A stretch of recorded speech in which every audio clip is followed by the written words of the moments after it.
lagi ya Allah. Jadi ini ceritanya, pada suatu hari sepulang magang, Della merasa nggak enak badan ini Wak, sehingga dia pun memutuskan untuk beristirahat.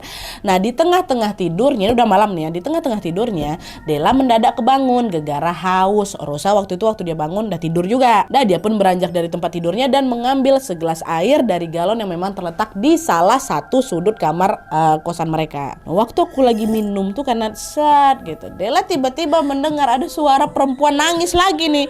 Ada suara tuh lagi nah, tapi seperti yang sudah aku bilang tadi, mereka kan sudah biasa dengar suara itu kan Wak. Jadi Della masih santai ya dengar suara itu. Udahlah, nangis lah kau, saat minum lagi.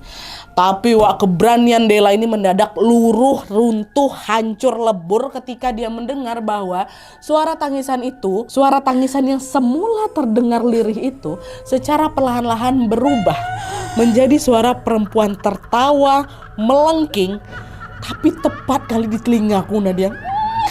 Langsung tuh, ya Allah terbayang sama aku macam Wisnu waktu buang sampah, buka pintu Wisnu, macam begitu kan apa nggak langsung meloncat aku dari kasur aku tuh Nadia, aku langsung tutup muka aku pakai selimut kan. Itu jelas sekali aduh aku merinding loh, sumpah aku merinding kali ya. Sepanjang malam itu Della berdoa dalam selimut, berdoa dan tidak lama kemudian ketiduran lagi nih Della.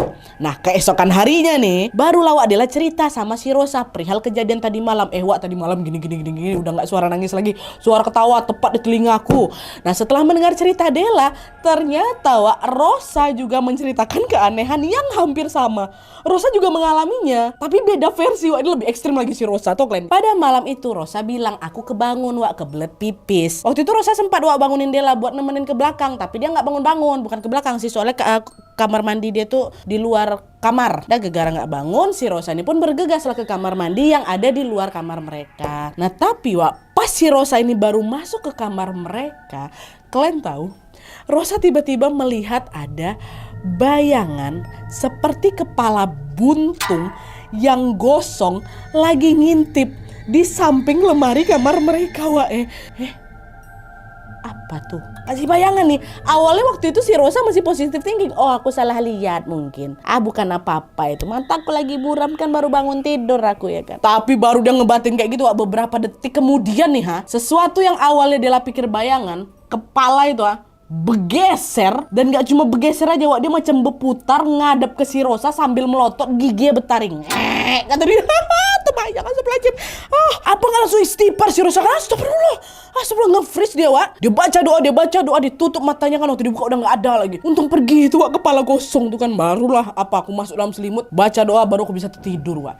Itu kata si Rosa. Bayangkan sama di malam yang sama. Dengar itu Della juga ketakutan kan. Tapi waktu itu Della nanya lagi, kapan kau bangunin aku? Semalam aku nggak ngerasa lo kamu bangunin aku apa Rosa? Kan kau tahu aku orangnya gampang kebangun. Nah itu dia lah, aku juga nggak tahu. Aku pikir kau capek kali kan, kau juga lagi nggak enak badan waktu balik tadi kan. Nah dari sini Wak, Rosa dan Della pun menyadari bahwa ada sesuatu yang tidak beres di kosan mereka. Akhirnya Wak, mereka berdua pun sepakat untuk tidak membahas kejadian semalam lagi. Udah kita lupakan saja, kita masih punya waktu di sini, kita masih ada kepentingan magang di sini.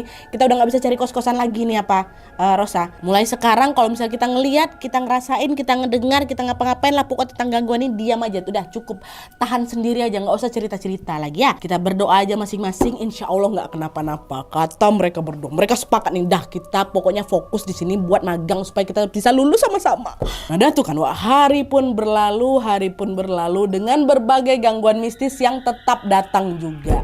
Tapi karena mereka ini sudah sepakat untuk tidak membahas lagi, mereka pun ya itu beneran mengikuti itu Wak. Mereka sama sekali tidak memperdulikan gangguan-gangguan itu lagi. Serahlah, kau mau menangis, kau mau ketawa, kau mau putar-putar di sini, terserah, nggak apa-apa. Kami berani kali mereka berdua. Nah tapi itulah Wak, ketika kami udah nggak peduli nih Nadia kan, udah bodo amat lah gitu istilahnya dengan teror mistis di kosan itu. Sekarang mereka kembali dikejutkan dengan kejanggalan lain yang justru dilakukan oleh si Ibu Jum. Siapa dia? Ibu kos ini sendiri yang ternyata ya itulah, setelah usut punya usut, ada hubungannya dengan gangguan yang selama ini mereka alami. Nah, jadi ceritanya Wak, pada suatu hari di awal bulan, dia nggak tahu lah bulan keberapa kan, pembayaran kos mereka ini sudah jatuh tempo. Nah, mereka pun berniatlah untuk membayar uang sewa kos-kosan itu sepulang dari tempat magang. Nanti kita bayar sama-sama yuk Wak ke Bu Jum, ayo lah. Nah, pas sudah pulang dari magang ini, mereka nggak langsung naik ke kamar. Pergilah dulu singgah ke warungnya Bu Jum yang ada lantai bawah, kan mau bayar kosan. Waktu nyampe warung nggak ada yang jaga, diketok lah pintu warung, karena lo